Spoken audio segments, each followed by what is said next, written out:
लोकसभा और विधानसभाओं में 33% महिला आरक्षण लागू करने की दिशा में केंद्र सरकार ने कदम बढ़ा दिए हैं। लेकिन ये सिर्फ आरक्षण की बात नहीं, इसके पीछे जुड़ा है परिसीमन का वो गणित जो हरियाणा का पूरा सियासी नक्शा ही बदल देगा। नई लोकसभा में सीटों की संख्या 543 से बढ़कर 850 होने जा रही है, जिसका सीधा असर हरियाणा पर पड़ेगा। राज्य की लोकसभा सीटें 10 से बढ़कर 15 और विधानसभा सीटें 90 से बढ़कर 120 होने का अनुमान है। लेकिन सबसे बड़ा सवाल यह है कि गुरुग्राम, फरीदाबाद और सोनीपत जैसे शहरी जिलों में सीटें बढ़ने से क्या क्षेत्रीय दलों का वजूद खतरे में पड़ जाएगा, और क्या 120 विधायकों के लिए हरियाणा को अब एक नए विधानसभा भवन की जरूरत है। आइए विस्तार से समझते हैं इस नए परिसीमन और आरक्षण के पूरे खेल को।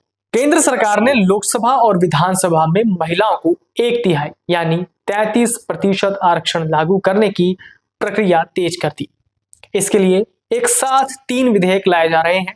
इसमें एक विधेयक परिसीमन आयोग के गठन से जुड़ा है, जिसका उद्देश्य सीटों और चुनावी क्षेत्र की सीमाओं का नए सिरे से निर्धारण करना। परिसीमन के बाद ही महिला आरक्षण को लागू किया जा सकेगा। नए परिसीमन के तहत राज्यों में लोकसभा सीटों की संख्या बढ़कर 850 हो जाएगी।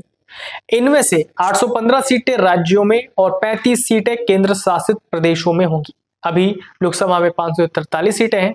हरियाणा की भी लोकसभा की सीटें 10 से बढ़कर 15 हो जाएंगी।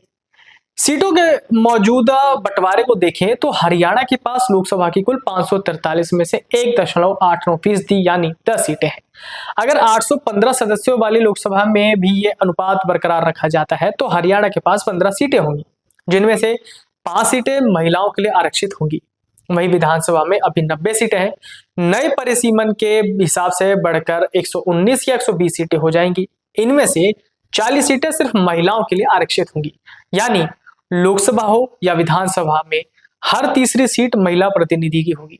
नए परिसीमन और लोकसभा विधानसभा में 33% आरक्षण लागू होने की कार्यवाही को आगे बढ़ाने की बात से पूरे हरियाणा में हलचल तेज हो गई। विधानसभा की सीटें बढ़ने से 2029 से पहले हरियाणा को नए विधानसभा की भी आवश्यकता पड़ेगी। वर्तमान विधानसभा भवन नए परिसीमन के हिसाब से छोटा पड़ेगा। इसमें विधायकों, अधिकारियों और मीडिया के लिए पर्याप्त स्थान और सुविधाएं उपलब्ध नहीं है, जिससे कार्य संचालन में कई बार कठिनाई आती है। पिछले कई वर्षों से हरियाणा सरकार इस दिशा में नए भवन के निर्माण या वैकल्पिक व्यवस्था को लेकर प्रयासरत रहे हैं। पूर्व विधानसभा अध्यक्ष ज्ञानचंद गुप्ता के कार्यकाल के दौरान चंडीगढ़ प्रशासन के साथ नई जमीन के लिए भूमि आदान प्रदान को लेकर बातचीत लगभग अंतिम चरण तक पहुंच चुकी थी। हालांकि यह प्रक्रिया पूरी तरह आगे नहीं बढ़ पाई। नए परिसीमन के हिसाब से गुरुग्राम, फरीदाबाद, सोनीपत और करनाल जिले में विधानसभा की सबसे ज्यादा सीटें बढ़ेंगी। 2011 के जनसंख्या के अनुसार फरीदाबाद जिले की आबादी 18 लाख से ज्यादा है। वहीं गुरुग्राम की 15 लाख, करनाल की 15 लाख और सोनीपत की 14.5 लाख आबादी है। ये सारे शहरी इलाके हैं। ऐसे में अब हरियाणा में शहरी विधानसभा क्षेत्र ज्यादा होंगे, यानी हरियाणा में राजनीति जो अभी ग्रामीण क्षेत्रों पर केंद्रित है, अब वो शहरी केंद्रित हो सकती है।